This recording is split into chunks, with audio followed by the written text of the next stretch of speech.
Infelizmente, devido ao acidente que ele sofreu, o presidente Lula não pôde ir a Kazan, na Rússia, na cúpula dos BRICS. Mas hoje pela manhã ele fez um discurso assim digno de um estadista.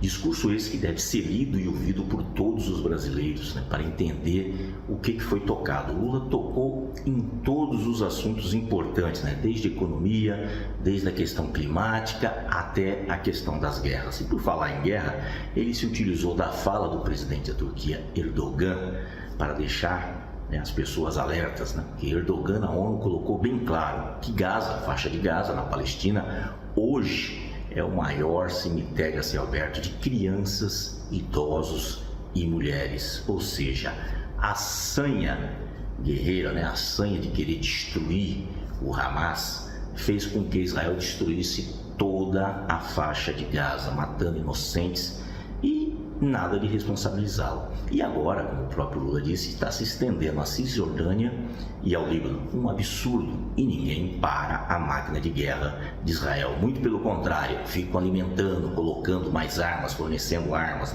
Ou seja, a indústria bélica ganha muito dinheiro com isso e, infelizmente, muitas pessoas estão morrendo e ainda se usam de um discurso falso, religioso, para proteger Israel, um supremacista religioso.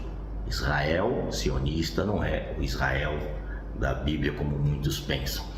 Então Lula tratou de vários assuntos, entrou na questão climática, cobrando dos países ricos, inclusive aquela promessa de 100 bilhões que era para a questão climática, que não pagaram. Ele acha pouco, tem que ser mais, que os países ricos têm que pagar, mas não pagaram até agora, então tem que levar a sério isso.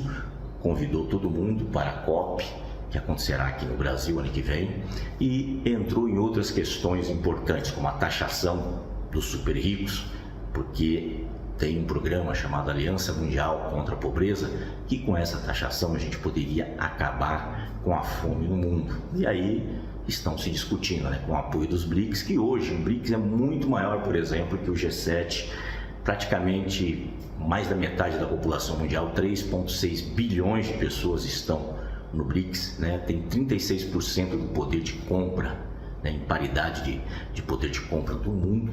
Então, assim, é um grupo muito forte que estão trabalhando bastante as relações do Brasil com os países do BRICS. Aumentaram muito desde a sua criação, as exportações e tudo mais. E Lula foi mais taxativo ainda numa questão muito sensível para os Estados Unidos, que é a questão da desdolarização da economia mundial. Não dá mais para a gente ser unipolar, Os Estados Unidos criou como uma moeda de troca, moeda de reserva mundial, o dólar. Só que nos últimos tempos os Estados Unidos começou a fazer política armamentista com o dólar, Eu digo por quê? Eles começaram a boicotar os países, criar problema, fazer sanções e tudo mais, usando o dólar como uma arma de guerra e não como uma moeda de reserva. Então, é algo que eles estão discutindo nos BRICS, inclusive por causa das sanções econômicas que fizeram com a Rússia, fizeram a Rússia sair do sistema de pagamento SWIFT, criou um problema gravíssimo no início, mas eles conseguiram sair, e aí eles estão estudando criar um novo sistema de pagamento fora do dólar, usando as próprias moedas, não criar uma moeda dos BRICS, mas algo que funcione perfeitamente como funciona o sistema SWIFT.